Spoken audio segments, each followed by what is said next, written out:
Welcome back to my channel. Are you the proud owner or know somebody who owns the Golden Dressmaker book? It's a pattern book that was made in the 1950s for homemakers to make their own clothing, their husbands and their children's clothing, all hand and self-drafted. And there is some amazing patterns and designs in this book. Well, perhaps you have one and you're wondering, how do I actually draft the patterns? Well, today I'm going to show you how. I've done a couple of different patterns from this book, and I personally prefer these over modern already drafted patterns. So often with the books, they will come with the corresponding pattern guides. They look like this, and each number corresponds to a design in the book. And then you can work out what patterns you need, what pieces to make the wonderful outfit. So often you'll get this. You'll get the book with all the designs, and then sometimes, if you're lucky enough, you'll get a tape measure that looks like this. And then this is the secret weapon to making the patterns work and drawing them up. So I'll be showing how to make your own ruler as well if your book didn't come with it, some tips and tricks on how to get the best pattern, and basic visual guide on how to create these patterns from scratch. They may seem daunting, but they're actually quite easy, and I reckon you get a better fit to your clothing with these garments than everyday patterns. So let's get started. Let's create some magical sewing fun. For this visual guide, I'm going to be trying to make these PJs. So they are using the corresponding patterns on 108 and 109. So you simply go and find the pattern and go, voila, let's get started.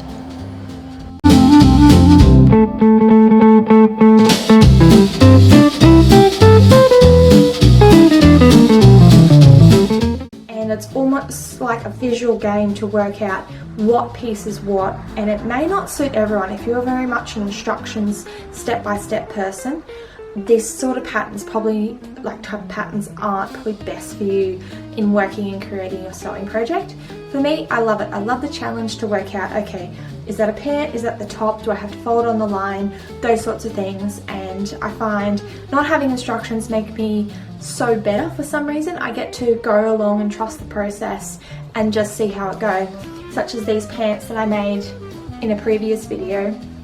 I did muff up the pattern. I had the wrong measurement, but I still made it work by adding a panel in, because I feel like I go along and I tailor the clothing as I go to make sure it is fitting, and I find these patterns actually fit way better than your commercial modern day patterns that say, oh, you're a size 12, it's this. We're not all genetically one size 12, like parts of our body are maybe a size 8 or 10 or 12 or 14. It's not all a size 12.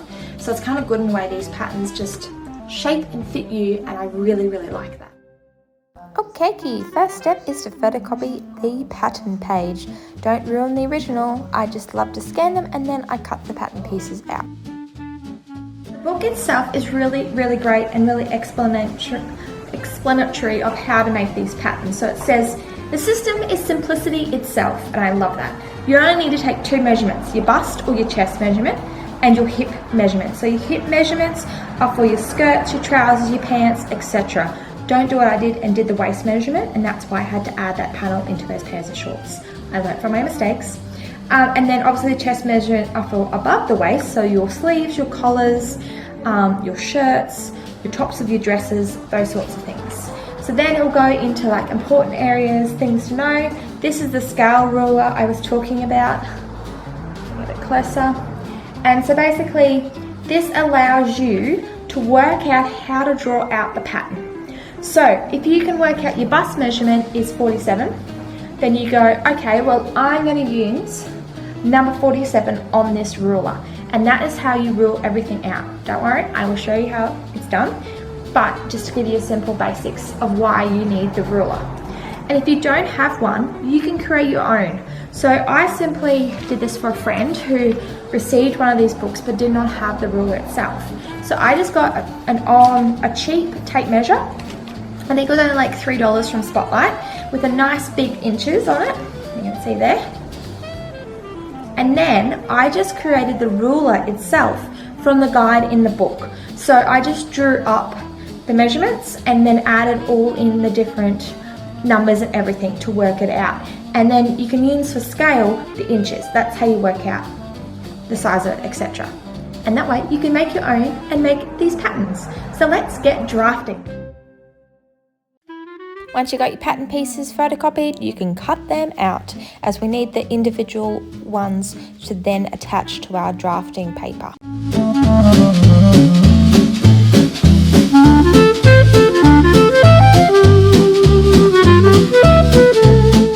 Important tip, you need that little cross arrow thingy with collars that are on the outside, so make sure you cut it around the collar, not just the collar by itself.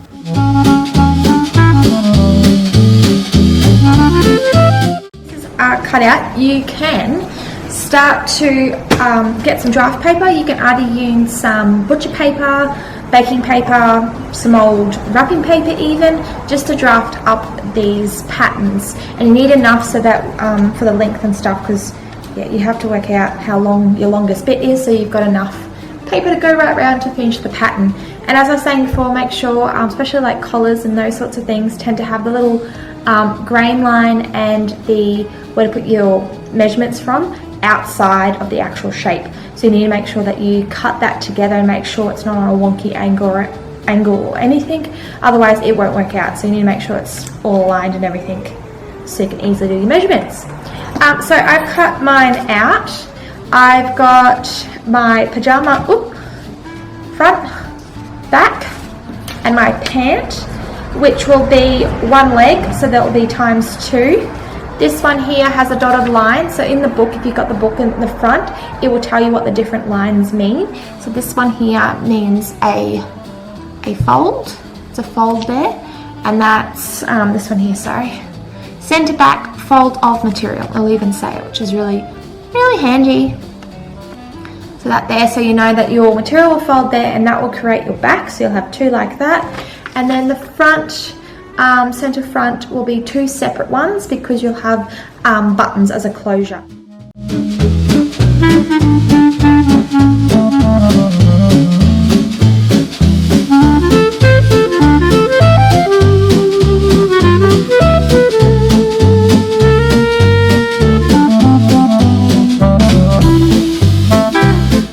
It's time to start drafting your pattern. Grab your dressmaker's tool, put a pin in what is either your bust or hip measurement, depending on which piece of the pattern you are measuring and drafting out. So you just stick your little pattern piece onto your draft paper and then put your pin onto the little cross. So the little cross looks like that, and you simply just grab your lovely ruler, put the pin through it, and then you're ready to then start swiveling it around to each point where there is a number and measure that number out. So for example, I think this one on the end here, I think these are the pants I'm doing, it was about 13 inches. So I'll swivel it to there and I will start drafting.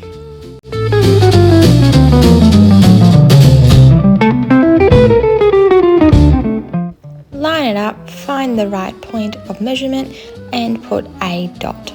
Easy.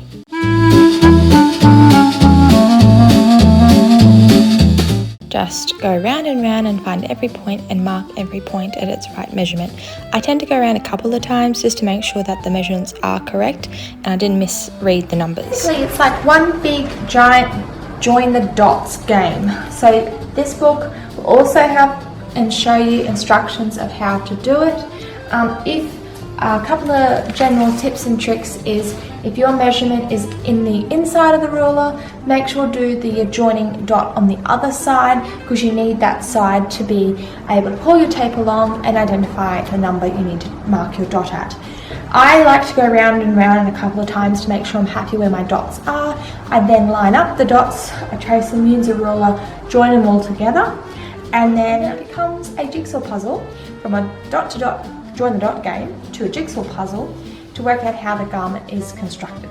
So I'm going to cut this out and lay it against my fabric, and we're going to see how we go.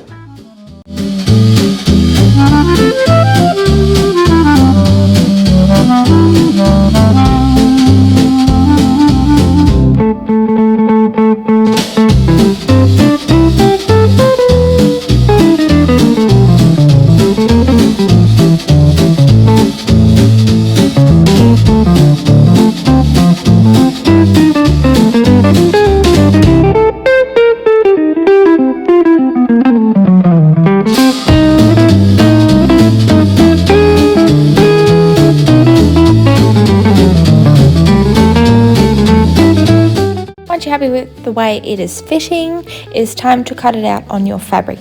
Now remember to add some seam allowance and to put as much details as possible on the pattern, so you know the grain line, where the darts are, any folds, those sorts of things, so it makes it easier to construct the garment.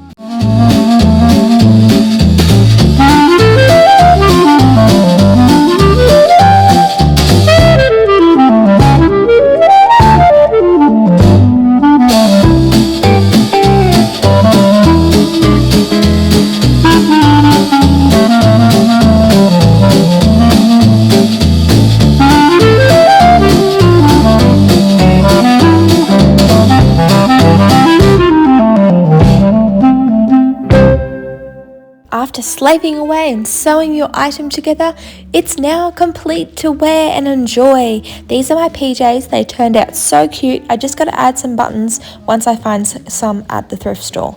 Woohoo, winning! I don't know about you, but that is some magic when it comes to sewing and having successful sewing runs. I'm a bit of a perfectionist, and I've just really enjoyed these patterns and the process of creating them. So before I go, I want to share some of my top tips on how to effectively utilize the Golden Dressmaker book. 1. I recommend scanning the pages that you need rather than cutting them straight out from here. So I would never ruin the originals. I always would love to scan them and then attach them to the drafting paper I have, and obviously file and store them correctly so you know what they are and what the design is, and you can use it again and again, or maybe make it for somebody. Number 2 would be if you are a visual person, and because they have no instructions, it can be quite hard to know how the garment is put together. I highly recommend finding a piece of clothing in your wardrobe that is similar to the item that you are making. So such as these pants that I made, I found some in my wardrobe and I had a look of how the garment was structured. So I did observation and understanding how the garment was sewn together, and then I go, okay, well that's how it must be put together, or how it might be effectively put together, this particular pattern. So I find that's really handy to understand how all the pieces interlock. The third one, make your own ruler. I absolutely love the originality and how the fact that this is still intact, but there's just something nice about preserving this and creating a new ruler. And it also means if you don't have one, you can create one and you can use the patterns. So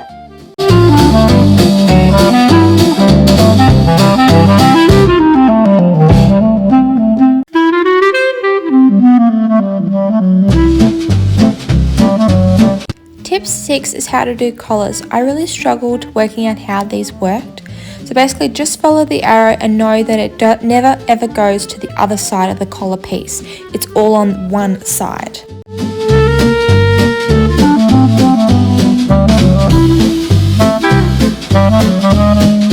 And lastly, enjoy the process. It's just something really rewarding and challenging at the same time to basically marry together all the different pieces and work out how they fit. I find it such a satisfying activity when a garment just seems to work seamlessly, it comes together, and best of all, it fits me. Because I've struggled with modern vintage day patterns like the Vogue ones you can get. They are always 2 times bigger despite measuring and like looking at the guide. So there's just something perfect about these and bringing those 1950 patterns to life. So I hope you enjoyed this and get on with some sewing fun. I'll see you next time.